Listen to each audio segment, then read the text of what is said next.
I am honored and pleased to be with you this morning. I speak so often at climate conferences where most of the discussion is of how poorly we are doing in the policy arena and how quickly the indicators of climate change are moving, that it's nice to be at a session that is about a technology that gives one enormous hope. I come to you not as a scientist this morning. I'm a lawyer and a long-time environmental advocate who had a fabulous time running one of the world's leading environmental think tanks in Washington. My job is mainly to introduce our speaker and to give you a little context. I wanted, before I started, however, to recognize someone who's here this morning who probably has done more for the environment in this valley than any one of us. Former Congressman John Olver, thank you for being with us, sir.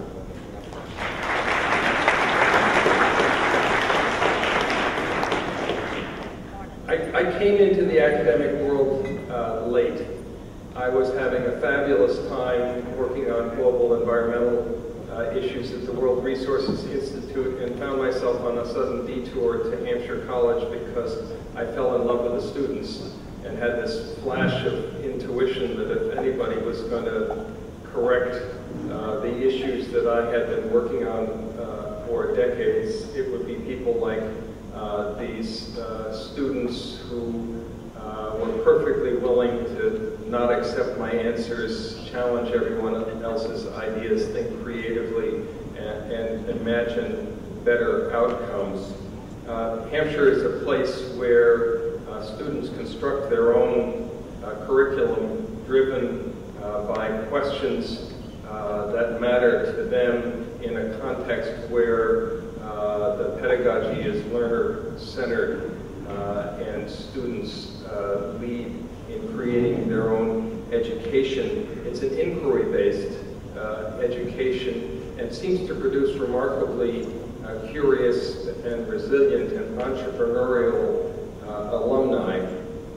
One of the things that we've been doing over the past couple of years is trying to take advantage of the extraordinary farm that we have on our campus. We have an 890-acre campus, a significant part of which is a fertile farm, and to connect the process of producing food with the operation of the campus and the curriculum so that our students have some sense of not only where their food comes from, but what the social, political, and environmental implications are of the process of creating nutrition for 1,400 students and a few hundred faculty, or for 9 billion people across the earth. I want to start briefly this morning, however, talking not about science, not about education, but about politics and climate change. I thought that would be a good way to set the context for Professor Lehman's presentation.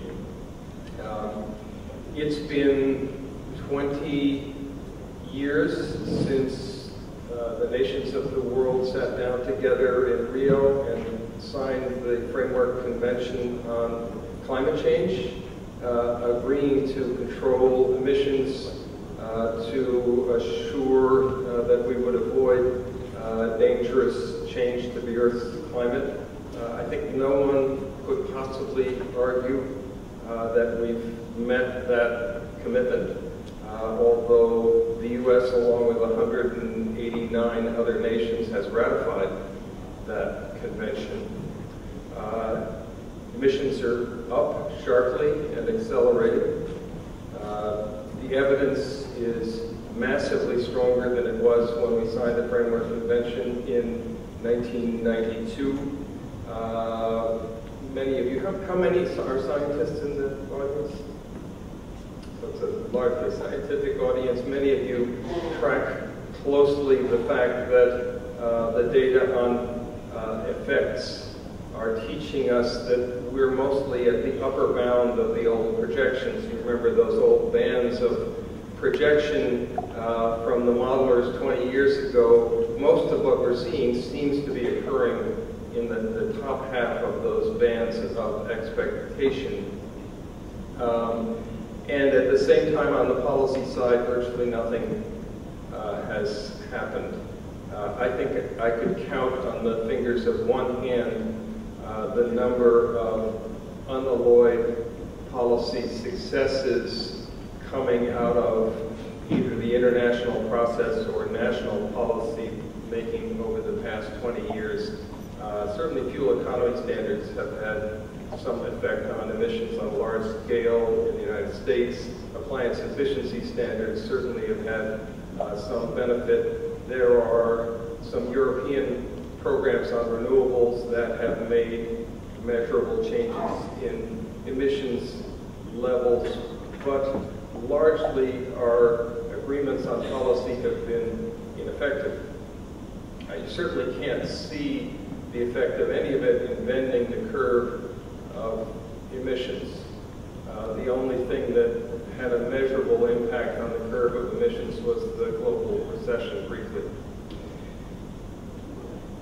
And of course, we've adopted policies with perverse consequences.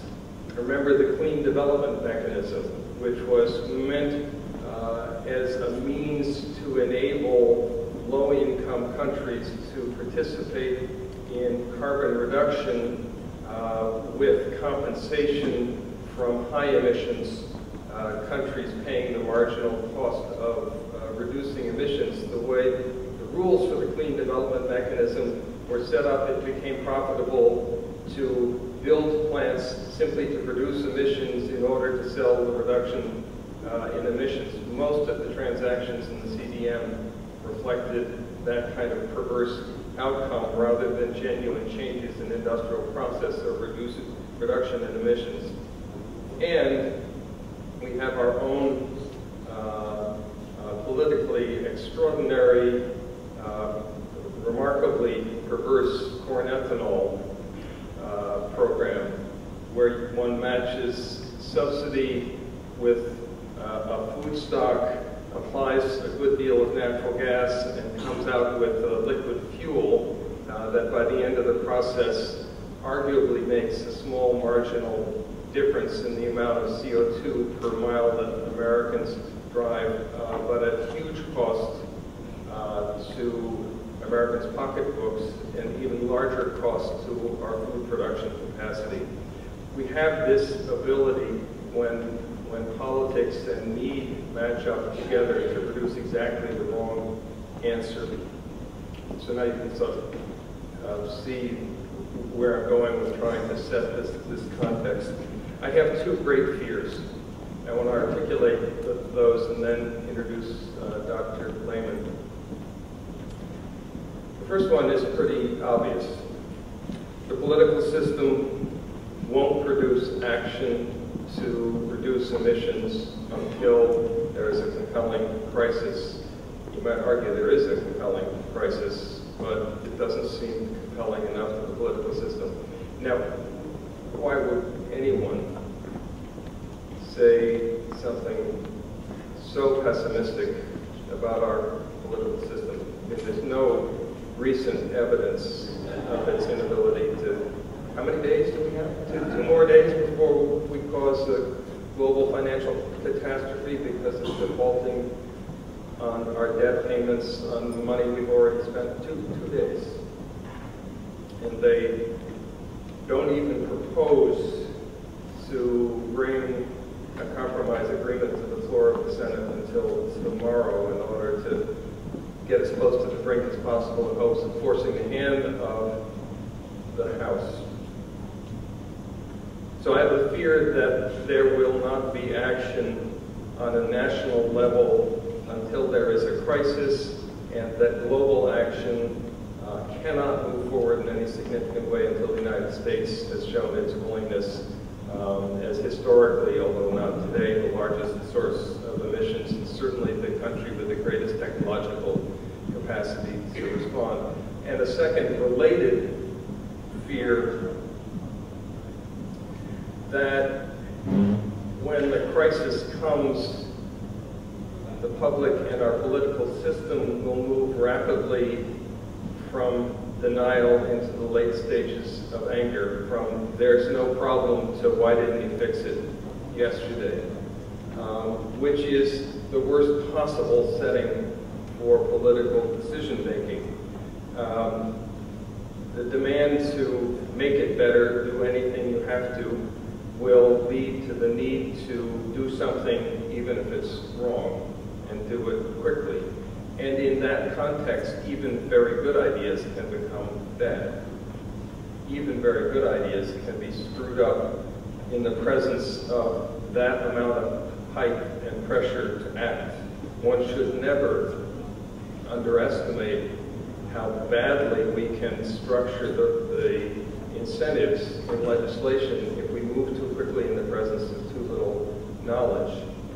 I'm assuming, you're the experts, I'm not the expert, but from what I've read, I'm assuming that in that context there would be enormous pressure to build a very large-scale, very widely dispersed, highly funded commercial biochar remediation program in an effort to be able to argue that within a matter of a few years, carbon content in the atmosphere will be reduced. Oversold, overhurried in the presence of too little information. I hope that by the time that happens, the people in this room will have been responsible for answering the questions that will be absolutely essential to us to move forward with what seems one of the most promising technologies available. How do we get ourselves in the position where we can predict, assure, measure soil retention of carbon in many different places, in many different soils, on a very large scale?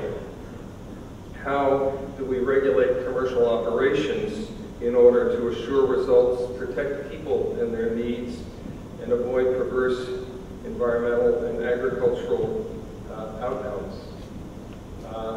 How do we become more certain of the connection of what we're able to do in sequestering carbon and the behavior of the atmosphere over the long term? And how do we identify the incentives that will assure that the right feedstocks for biochar are used when it suddenly goes from an experimental program to a massive governmentally funded initiative? I agreed to come here this morning because I'm so curious about how you all answer those questions. I think it's so very, very important. And fortunately, we have with us this morning probably the leading researcher in the field, certainly one of the most prolific writers in the field, Dr. Johannes Lehmann.